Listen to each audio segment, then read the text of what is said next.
everyone. My name is Poonam Gaur and you're watching Poonam की classes. आज से मैं एक सीरीज शुरू करने जा रही हूँ और जिसमें मैं कवर करूँगी टेंसेस, बुडास, पार्ट्स ऑफ स्पीच और कुछ बेसिक इम्पोर्टेंट वर्ड्स भी जिन्हें स्पोकन और रिटन में सबसे पहले जब सीखते हैं तब यूज़ किया जाता है ज़्यादा से ज़्यादा।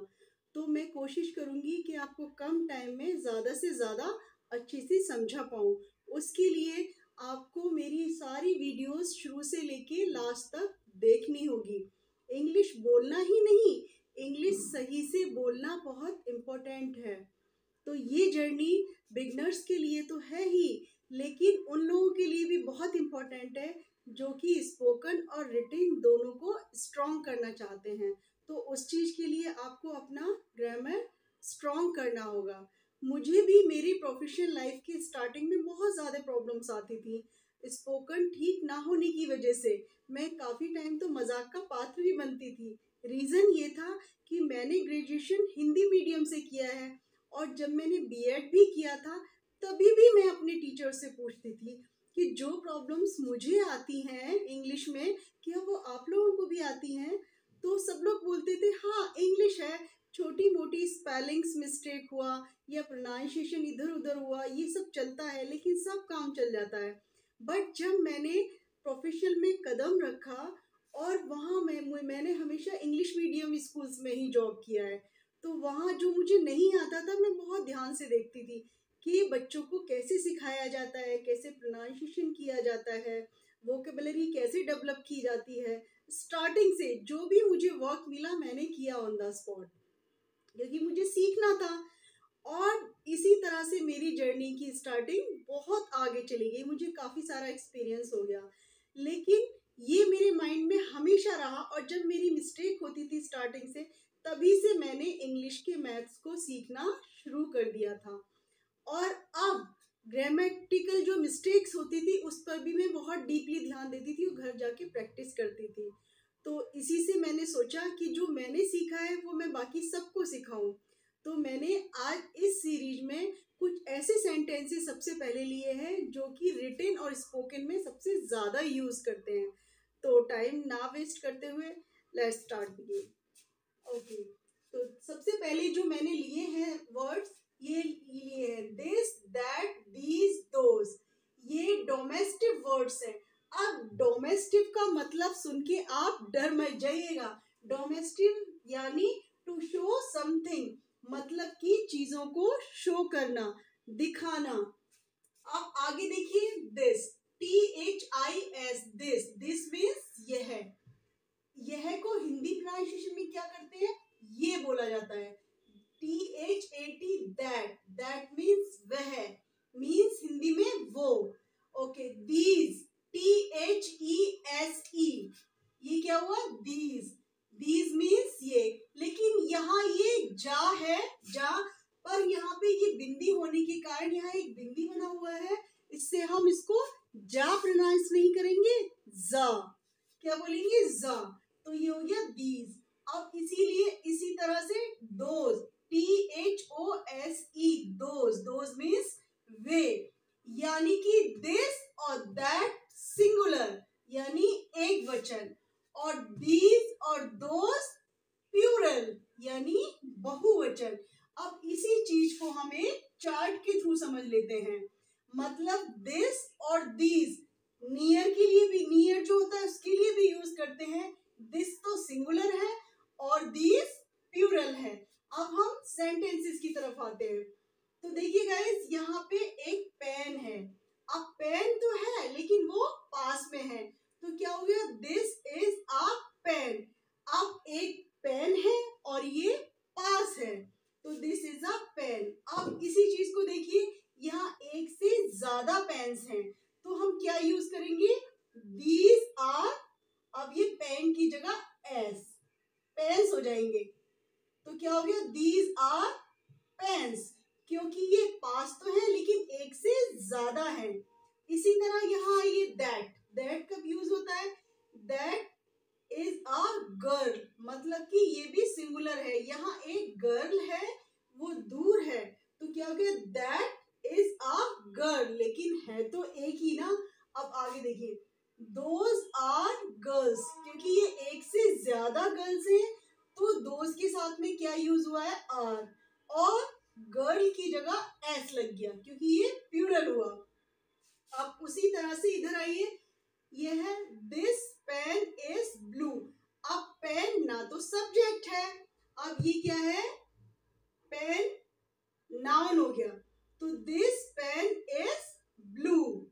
अब यहाँ देखिए, ये तो एक पेन था ना, अब यहाँ पे एक से ज्यादा पेन है जो कि ब्लू है, तो क्या है, दीज पेन्स, यहाँ पे ब्लूज नहीं ब्लू आएगा, दीज पेन्स आर ब्लू, क्योंकि एक से ज्यादा पेन्स हैं तो यहाँ पे पेन की जगह एस आ गया और हमने आर यूज किया, क्योंकि एक से ज्यादा हुआ तो प्लूरल हुआ। और पेन्स, अब इधर आते हैं हम, ये आई लाइक दिस, अब ना तो यहाँ सब्जेक्ट है और ना ही यहाँ नाउन है, केवल हम किसी भी चीज को आई लाइक मार्कर, या एप्पल है मेरे हाथ में तो आई लाइक दिस, मुझे ये पसंद है, क्या पसंद है, जो भी है मेरे हाथ में। अब एक से अगर ज्यादा एप्पल है तो उसके लिए क्या यूज करेंगे, आई लाइक दीज, मतलब ये भी मुझे पसंद है सब।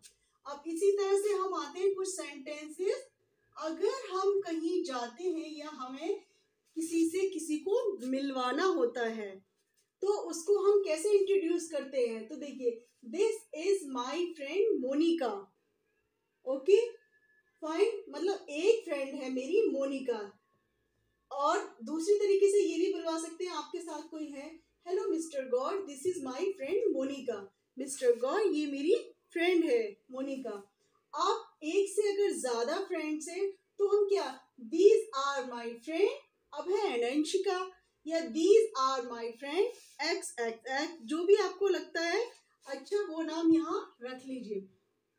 आप ऑन टेलीफोन, ये तो हुई फ्रेंड्स की बात, अब हम कुछ बातें टेलीफोन पे भी करते हैं, तो जब टेलीफोन पे अपने आप को इंट्रोड्यूस कराते हैं तो कैसे कहते हैं, हेलो दिस इज पूनम, ये क्या है, ये पूनम है, ओके, इज दैट अनु, ये तो पूनम है, हेलो दिस इज पूनम, ये पूनम है, पूनम बोल रही है, और हेलो दैट इज अनु, क्या तुम कौन हो, अनु हो, अनु बात कर रही हो, तो एक बार वंस अगेन फिर से देखिए, हेलो दिस इज पूनम, यह पूनम है, इज दैट अनु, या इज दैट अनुप्रिया, क्या तुम अनुप्रिया या अनु बात कर रही हो, ये हुआ हमारा इंग्लिश प्रोनाउंसिएशन। तो आज के लिए गाइस इतना ही, आप इसकी प्रैक्टिस करिए, तब तक मैं आपके लिए कुछ और रेडी करती हूँ। Thank you guys. अब जो मैंने वर्ड लिए हैं, am, is, are, was, were, will be, shall be, ये कहलाते हैं वर्ड्स। एम, इज, आर, इनका यूज होता है प्रेजेंट के लिए, वॉज और वर का यूज करते हैं पास्ट के लिए, विल बी और शैल बी का यूज करते हैं फ्यूचर के लिए। अब इन वर्ड्स को सेंटेंसेस में यूज करने पर आप जान पाएंगे कि हम किस समय की बात कर रहे हैं। प्रेजेंट, ए एम आर, यानी कि जो है, पास्ट, वॉज वर, यानी कि भूतकाल, future, will be shall B, यानी कि भविष्य, आने वाला। अब हम इनकी वर्ड मीनिंग की तरफ भी चलते हैं। तो एम का मतलब होता है और इसकी दो प्रोनाउंस हैं, एम और अम। अब यहाँ जो मैंने लिखा हुआ है यूके, ये है ब्रिटिश इंग्लिश, और यहाँ जो लिखा हुआ है यूएस, ये है अमेरिकन इंग्लिश। तो ब्रिटिश में बोला जाता है एम और अमेरिकन में बोला जाता है अम, लेकिन इसका मीनिंग होता है और ये आई के साथ यूज होता है जब हम प्रेजेंट की बात कर रहे होते हैं या फिर कंटिन्यूअस में भी। तो I am upset, I am upset, मैं परेशान हूँ। अब आई एम हैप्पी, मैं खुश हूँ। और आई एम अ गर्ल, मैं एक लड़की हूँ। अब यहाँ पे कोई भी क्रिया यूज नहीं हुई है और ये सिंपल सेंटेंसेस हैं। अब देखिए इज, अब यहाँ पे इज, इसका प्रोनाउंस जो होता है जा, इज, लेकिन हम इसको इज नहीं बोलते और एक बात हमेशा ध्यान रखिए कि यहाँ पे जा के नीचे जो ये बिंदी है, इसकी वजह से हम इसको जा नहीं जा प्रोनाउंस करेंगे। अगर जा बोला तो वो गलत होगा, तो इसलिए हम क्या बोलेंगे इसको, इज। अब इसका मीनिंग होता है और ये एक वचन के साथ ही यूज होता है। अब यहाँ पे एक चीज और, यू एक अपवाद है जो कि सिंगुलर भी है और प्लूरल भी है। तो इसमें क्या है, यू के साथ हम इसका नहीं आर का यूज करते हैं। एक तो ये हो गया, और ये एक से ज्यादा के लिए यूज होता है। जैसे कि आप किसी को, सामने वाले को आप कहकर संबोधन कर रहे हैं तो उसके लिए भी हम यू बोलेंगे, लेकिन यू हमेशा यू के साथ आर आता है, इज नहीं आएगा। ओके, अब ये, और एक चीज और, यू के बाद कोई भी सिंगुलर वर्ड यूज नहीं होता। अब सेंटेंस देखिए, शी इज गुड, वह अच्छी है, मतलब शी इज गुड, वह अच्छी है, ये भी सिंगुलर हुआ। और ही इज हनु, वह हनु है, ये भी सिंगुलर। अब हम बढ़ते हैं आर की तरफ। तो आर के भी दो प्रोनाउंस हैं, इन दोनों में भी थोड़ा सा फर्क है, वही ब्रिटिश और अमेरिकन का। तो ब्रिटिश में बोला जाता है थोड़ा खिंच के अ, और अमेरिकन में बोला जाता है आर। वजह कि ब्रिटिश में आर साइलेंट होता है और अमेरिकन इंग्लिश में आर को प्रॉपरली बोला जाता है। तो दोनों का ही मतलब होता है, और ये बहुवचन के साथ ही यूज होता है और यू के साथ भी, मतलब एक से ज्यादा यू के साथ आर आता है, ये तो पहले भी बताया था। तो उन सेंटेंसेस देखते हैं। They are not good, they are not good, वे अच्छे नहीं हैं, मतलब कि एक से ज्यादा की बात हो रही है, तो यहाँ ये बहुवचन हुआ। अब माई फ्रेंड्स आर देयर, यहाँ भी अगर फ्रेंड एक होता तो वो एक सिंगुलर होता और उसके साथ हम इज यूज करते हैं, लेकिन ये एक से ज्यादा है, तो यहाँ पे एक तो एज फ्रेंड्स हो गया, प्लूरल हो गया, यानी कि बहुवचन, और उसके साथ हमने आर यूज किया। ये तो माई फ्रेंड्स आर देयर, मेरा फ्रेंड्स वहां है। अब हम बढ़ते हैं वॉज की तरफ। तो वॉज का मतलब होता है, मीनिंग होता है था, लेकिन इसके भी दो प्रोनाउंस है, एक तो बोला जाता है वॉज और एक बोला जाता है वॉज। तो वॉज बोला जाता है ब्रिटिश इंग्लिश में और अमेरिकन इंग्लिश में वॉज। तो इसके भी दो प्रोनाउंस हुए, लेकिन इसका मीनिंग था ही हुआ। अगर हम गर्ल के लिए यूज करते हैं तो हम गर्ल के लिए थी भी लिख सकते हैं यहाँ पे, और ये एक वचन के साथ ही यूज होता है, यू को छोड़कर, यू एक वचन के साथ नहीं आता। अब सेंटेंसेस देखते हैं। आई वॉज विद हिम, मैं उसके साथ था। अब गर्ल है तो शी वॉज हियर, वह वहां थी। अब आगे देखते हैं वर। अब बहुत से लोग या फिर काफी लोग इसको प्रोनाउंस करते हैं वेयर, लेकिन वेयर गलत है। वेयर नहीं, एक तो इसको बोलते हैं वो और दूसरा बोलते हैं वर। तो ये क्या है, ब्रिटिश इंग्लिश में इसको वो और अमेरिकन इंग्लिश में इसको वर, क्योंकि अमेरिकन इंग्लिश में र प्रॉपरली प्रोनाउंस होता है। अब इसके ये बहुवचन के साथ ही यूज होता है, प्लस यू के साथ भी यूज होता है, क्योंकि यू सिंगुलर भी है और यू प्लूरल भी है। तो देखिए, दे वर नॉट देयर, वे वहां नहीं थे। यू वर नॉट देयर, अब ये दे के साथ भी हुआ वर यूज और यू के साथ भी हुआ। ओके, तो they were not there and you were not there. अब हम चलते हैं विल की तरफ। अब विल बी का मतलब होता है होगा, होगी, होंगे। अब होगा यूज होता है लड़के के लिए और होगी यूज होता है लड़की के लिए, और ये सबके साथ आता है।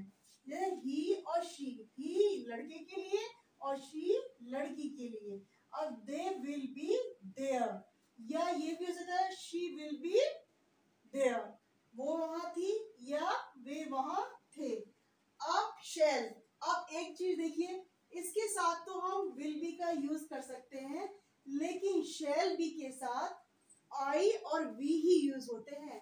शैल बी होगा, होगी, होंगे, ये है। और इसका यूज आई और वी के साथ ही होता है, जैसे कि वी शैल बी हियर।